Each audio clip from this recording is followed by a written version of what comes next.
भला भाभी की ये कैसी आदत है? वह बार बार कहती है कि मैं तुम्हारे देवर के साथ सोऊंगी। मैं कैसे कहूँ कि देवर की बहुत सनकी है, पता नहीं उसके साथ रात भर क्या करे। फिर भी भाभी एक रात जीत करके देवर के कमरे में सो गई। भाभी को बहुत समझाया मगर वह ना मानी। मेरा देवर दूध का शौकीन था। मैंने कमरे में झांक कर देखा तो मेरे होश उड़ गए। देवर ने तो भाभी के दोनों। देवर की अभी नई नई शादी हुई थी। वह बड़ा ही खुश था क्योंकि उसकी बीवी बड़ी खूबसूरत थी।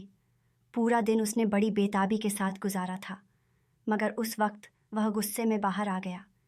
जब बीवी के साथ आई भाभी के बहन ने कमरे से बाहर जाने से इनकार कर दिया। घर में थोड़े बहुत मेहमान मौजूद थे, इसलिए देवर ने गुस्सा रोक दिया और मेरे कमरे में आकर कहने लगा, भाभी यह गुलाब के साथ कांटा क्यों बन गई? देवर की बात सुनकर मैंने उसे बड़ी हैरत से देखा क्योंकि मुझे उसकी बात समझ नहीं आ रही थी। मेरी बात सुनकर देवर को फिर से गुस्सा आ गया। वह कहने लगा, मेरी बीवी के साथ आपकी बहन यहाँ क्या कर रही हो? वह कहती है, मैं अपनी भाभी बहन से नहीं सोऊंगी। देवर की बात सुनकर मैं हक्का बक्का रह गई। भाभी के बहन का दिमाग तो खराब नहीं हो गया? यह इस भाभी बहन को मैं जूते खाने वाली बातें क्यों कर रही हैं? भला उसने अपनी शादी की रात किसी और को अपने कमरे में सोया था जो तुमसे यह बात कह रही है? देवर की मासूम सी शक्ल देखकर मुझे उस औरत पर बहुत ही गुस्सा आया। देवर का हाथ पकड़ा और सीधा उसके कमरे में पहुंच गई। मैंने कहा, मेरा देवर क्या कह रहा है? मैं बगैर किसी बात के अपनी बहन से पूछ लिया था क्योंकि मुझको भी उस वक्त बहुत ही गुस्सा आया था। वह भोली बनकर कहने लगी, मैंने तुम्हारे देवर को क्या कह दिया है? मुझे भाभी के बहन के इस भोलेपन पर बहुत ही गुस्सा आया था, लेकिन मुझे एहसास हुआ कि घर में मेहमान थे, इसलिए मैंने नरमी के साथ पूछा, भाभी मेरा देवर कह रहा है, आपने कहा कि आज की रात दुल्हन के साथ ही उसके बेड पर सोऊंगी। मेरी बात सुनकर भाभी कहने लगी, हाँ मैंने ऐसा ही कहा है। भाभी की बात सुनकर मैं दुल्हन की तरह देखा जो परेशान हो रही थी। उधर मेरे देवर को भी गुस्सा आ रहा था क्योंकि रात के 1 बजने वाले थे।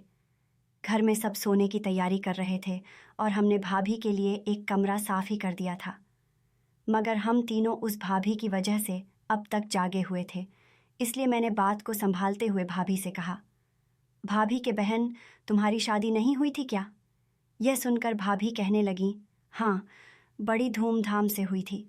उसकी यह बात सुनकर अंदर ही अंदर मुझे हंसी आ गई, मगर मैंने हंसी दबा ली क्योंकि देवर को और गुस्सा आ सकता था। इसलिए मैंने भाभी से पूछा, तो तब तुम भी किसी को साथ ले गई थी और वह शादी की पहली रात तुम्हारे साथ ही सोई थी? मेरी बात पर भाभी को गुस्सा आ गया। वह कहने लगी, बेशर्म की बातें कर रही हो। अरे मेरे कमरे में कोई घुसकर तो देखता, मैं उसका मुंह तोड़ देती। मैं तो भाभी की दिलेरी पर हक्का बक्का रह गई। देवर का पारा और ऊपर होने लगा।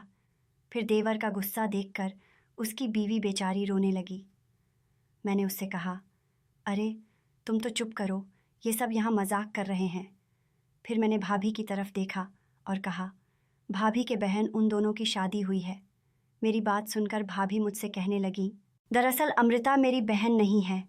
मैंने उसे जन्म नहीं दिया, मगर जब उसकी माँ मरी थी तो उसने कहा था कि मेरी बेटी का बहुत अच्छे से ख्याल रखना। मैंने अच्छा रिश्ता देखकर उसकी शादी तो कर दी, मगर अभी वह कम उम्र की है, इसलिए अपने देवर से कहो कि कुछ महीने तक उसके पास ना आए। अगर उसे कमरे में सोने का शौक है तो सोफे पर सो जाए। ये सुनकर मैंने अपनी देवरानी की तरफ देखा और कहा कि तुम कितने साल की हो? वह शर्माते हुए कहने लगी, मैं 21 साल की हूँ। ये सुनकर भाभी कहने लगी, नहीं ये तो 18 साल की है। मैंने डॉक्यूमेंट पर उसकी उम्र ज़्यादा लिखवाई थी। ये सुनकर मेरा देवर अपना सर पकड़ लिया, जबकि मैंने उसकी बीवी से कहा, तुम ही अपनी भाभी को समझाओ। ये सुनकर वह कहने लगी, माँ के मरने के बाद भाभी ने ही मुझे पाला है, इसलिए जो ये कहती है मैं मान लेती हूँ। देवरानी कि इस बात पर देवर को गुस्सा आ गया। मैं जानती थी कि मेरा देवर गुस्से का बहुत ही तेज़ था, किसी की बात कम ही बर्दाश्त करता था। उधर मैंने यह भी देख लिया था कि भाभी भी मेरे देवर से कुछ कम नहीं थी, बच्चों की तरह जिद पर आ गई थी। उसे समझाना मुश्किल था, इसलिए मैंने देवर का हाथ पकड़ा और उसे अपने कमरे में ले आई। वह गुस्से से कहने लगा, भाभी, मुझे मेरे कमरे में जाना है। मैं उसे अपने कमरे से कैसे निकालूं? मैं जानती थी कि देवर को अपनी दुल्हन के पास जाने की जल्दी थी, मगर मैं यह भी देख चुकी थी कि वह भाभी के बहन भी कमरे से नहीं निकलने वाली थी। इसलिए मैंने देवर से कहा, तुम जानते हो घर में मेहमान आए हुए हैं, इसलिए लड़ाई झगड़ा मत करो। तुम मेरे कमरे में आराम से बैठो, मैं तुम्हारे लिए दूध लेकर आती हूँ। मैं यह कहकर किचन में आ गई। फ्रिज से दूध निकाला जो मेरा पति अपने भाई के लिए लाया था। दरअसल मेरा पति दूसरे शहर में नौकरी करता था, इसलिए वह शादी खत्म होते ही चला गया। मगर जाते जाते मुझे यह देते गया और कहने लगा, यह दूध नहीं बल्कि ताकत का खजाना है। यह हर रात मेरे भाई को गर्म करके याद पिला देना। मैंने पति की बात को मानते हुए वही दूध गर्म किया और उसे लेकर अपने देवर के पास चली गई। मैंने कहा, अब जल्दी से ये दूध पी लो, ये तुम्हारा भाई खास तुम्हारे लिए दूसरे शहर से लाया है। ये बात सुनकर देवर कहने लगा, अरे भाभी, इस दूध में ऐसी क्या खास बात है?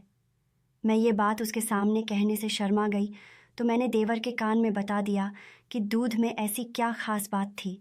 ये सुनकर देवर हंसने लगा और कहने लगा, भाभी, आपकी बहन कमरे से निकलेगी तभी तो ताकत आजमाने का वक्त आएगा।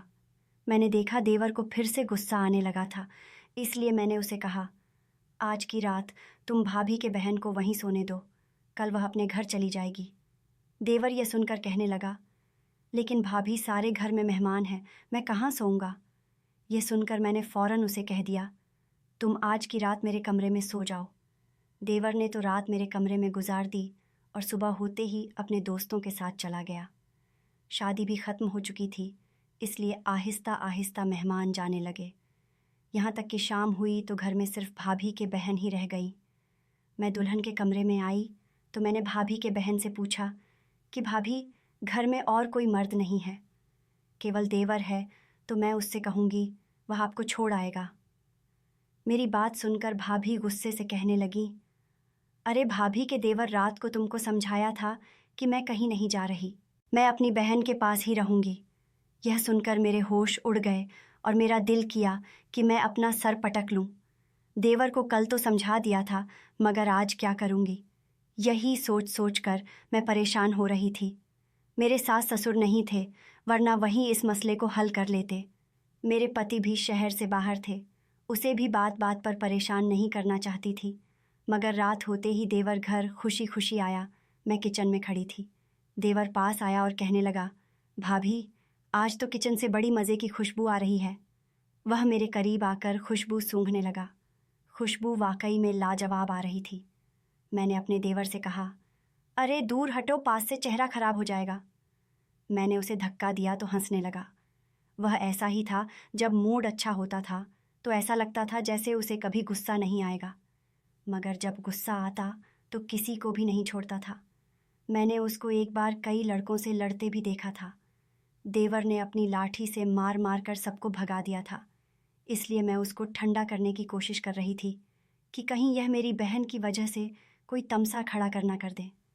मैंने उसे कहा, आज तुम्हारा मनपसंद खाना बनाया है। शुक्रिया भाभी, कहकर वह खुश हो गया और कहने लगा, भाभी, तुम कितनी अच्छी हो, आज मुझे बहुत ही ज़ोर की भूख लगी थी। मैंने उसकी खुशी देखी तो उसे कहा, बैठो, मैं खाना लगा देती हूँ। यह सुनकर वह कहने लगा, अरे नहीं, आज तो खाना मैं अपनी बीवी के साथ ही खाऊंगा, और हाँ, आज मुझे ख़ास दूध पिलाने के बाद मुझे मेरे बीवी के पास भेज देना। आज मुझे उसकी बहुत ज़रूरत पड़ने वाली थी। यह कहकर उसने अपनी आंखें दबाईं और फ़ौरन बाहर की तरफ भागा। मैं उसे पीछे से पुकारती रही, मगर उसने मेरी कोई बात नहीं सुनी। मैं जानती थी अब क्या होने वाला था। मैंने कितनी मोहब्बत और मेहनत से खाना बनाया था। मैंने सोचा था देवर आएगा तो उसे किचन में ही खाना खिला दूंगी, क्योंकि वह बेचारा सुबह से भूखा था। खाना खाने के बाद मैं उसे बताऊंगी कि मेरी बहन आज की रात नहीं जा रही है, मगर वह इतना खुश था कि मेरी बात ही नहीं सुनी। मैं सर पकड़कर बैठ गई। तभी मुझे देवर की आवाज़ सुनाई दी, भाभी इधर आओ। देवर मुझे पुकार रहा था। मैंने गैस बंद किया और बाहर आ गई। मैंने देखा देवर और मेरी बहन फिर से आमने सामने थे और लड़ाई शुरू हो चुकी थी। मुझे देखते ही देवर कहने लगा, भाभी, मुझे अपनी बीवी की बहन को यहाँ रहने पर कोई एतराज़ नहीं। ये चाहे तो सारी ज़िंदगी हमारे साथ रह सकती है। हमें खाने पीने की कमी नहीं है। मगर उनसे कह दो कि यह अलग कमरे में सोए और हम दोनों पति पत्नी को अपने कमरे में अकेला छोड़ दें। यह बात सुनकर मैंने भी बहन से कहा, अच्छा बहन, बच्चों की तरह ज़िद छोड़ दें। आप कब तक बेटी के साथ चिपकी रहेगी? किसी ना किसी दिन तो आपको उसे अकेला छोड़ना ही पड़ेगा।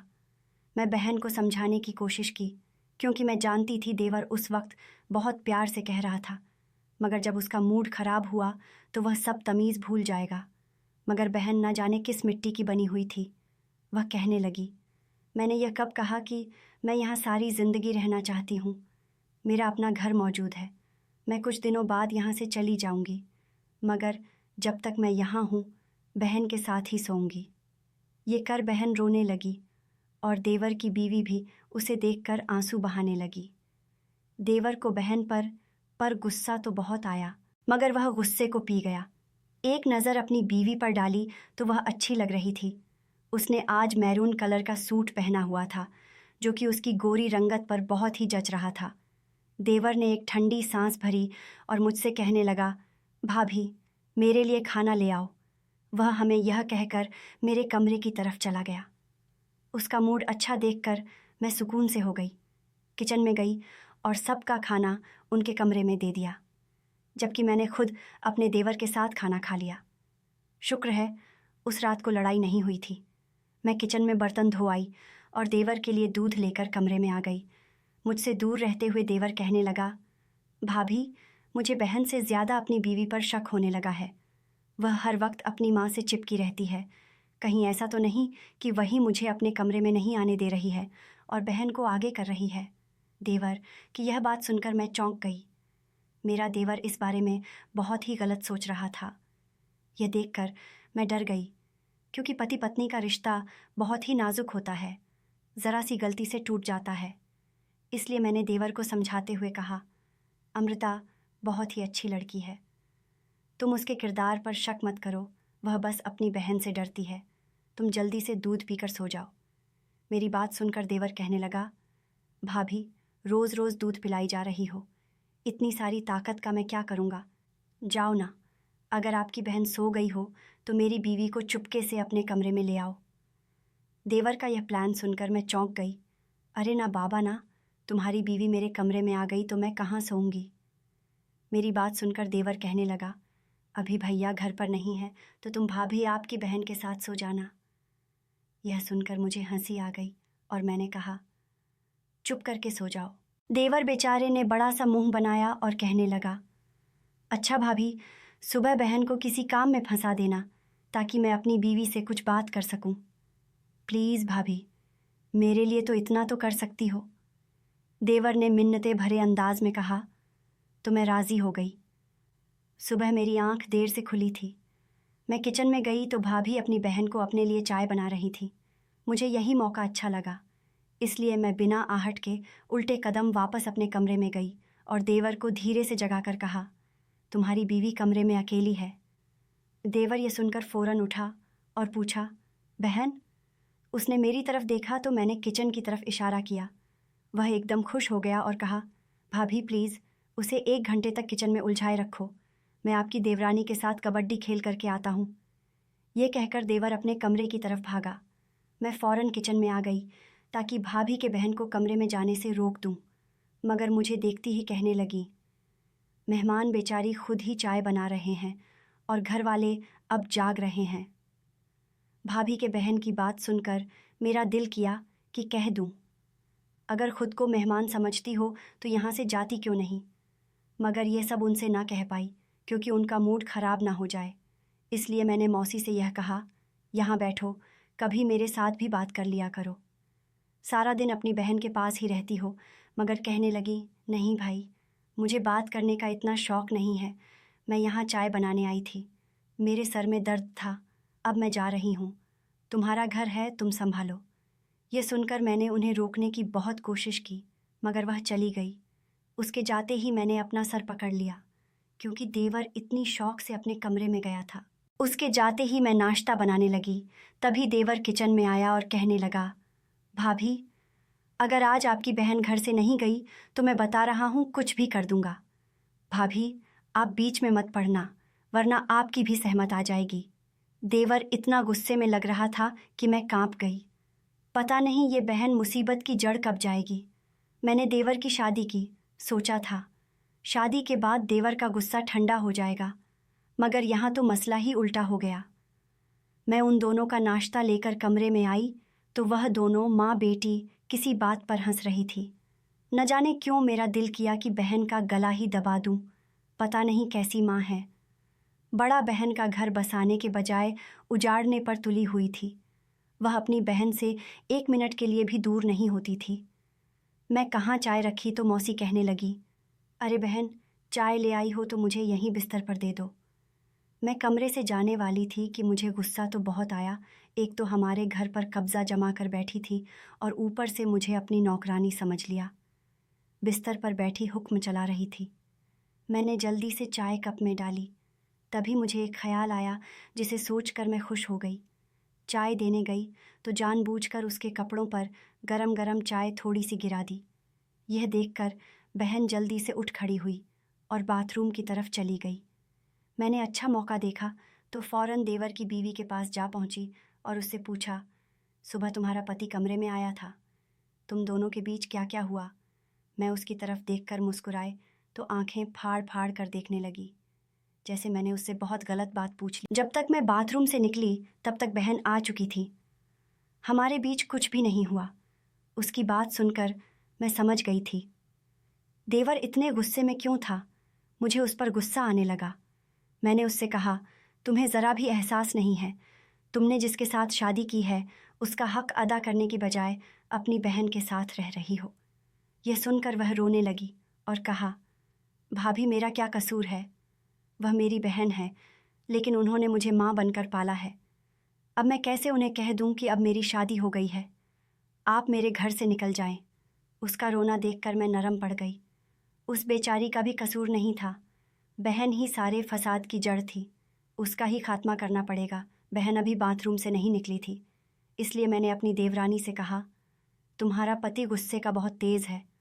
आज तुम्हारी बहन को जान से मारने की धमकी देकर गए हैं, इसलिए तुमको बचाना चाहती हो तो मेरी बात मान लो।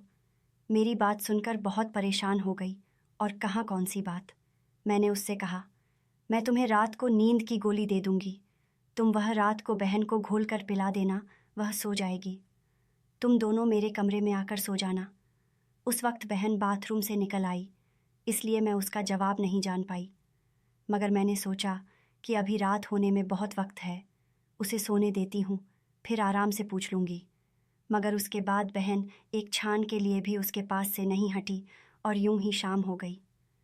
मुझे पता था देवर अभी घर आता ही होगा, इसलिए मुझे उसके आने से पहले बहन का बंदोबस्त करना होगा। मैंने खाना बना लिया था, इसलिए मैंने चुपके से एक प्लेट में पेट खराब करने वाली गोली डाल दी थी और खाना लेकर कमरे में आ गई। मुझे देखकर बहन कहने लगी, शुक्र है तुम जल्दी खाना ले आई, मुझे बहुत भूख लगी थी।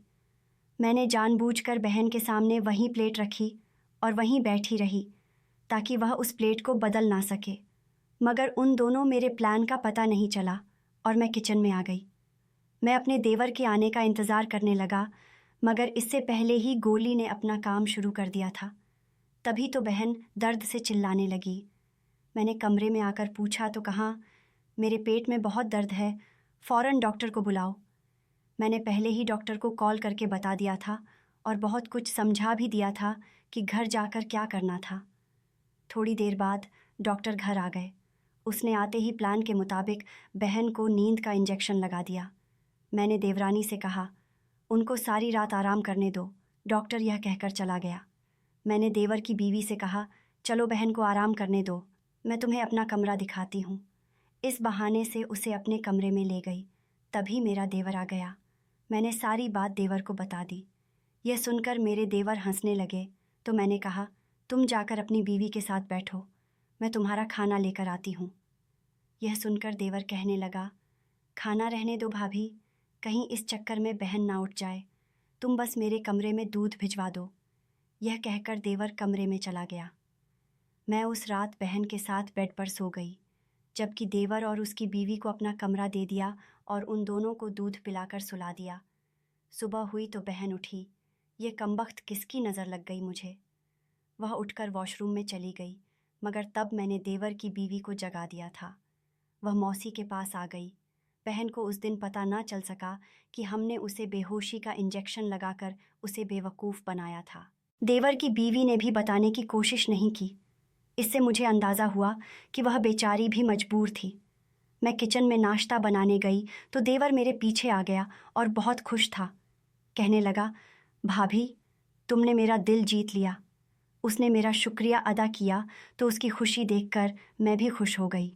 अगली रात भी हमने बहन के साथ वही किया तो उन्हें शक होने लगा, क्योंकि रोज़ रात को उसकी तबीयत खराब हो जाती थी।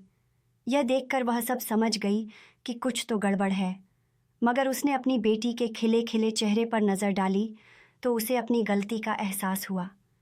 अगले दिन बहन खुद देवर से बोलने लगी, आज मुझे अपने घर जाना है, मैं अपने घर जाना चाहती हूँ।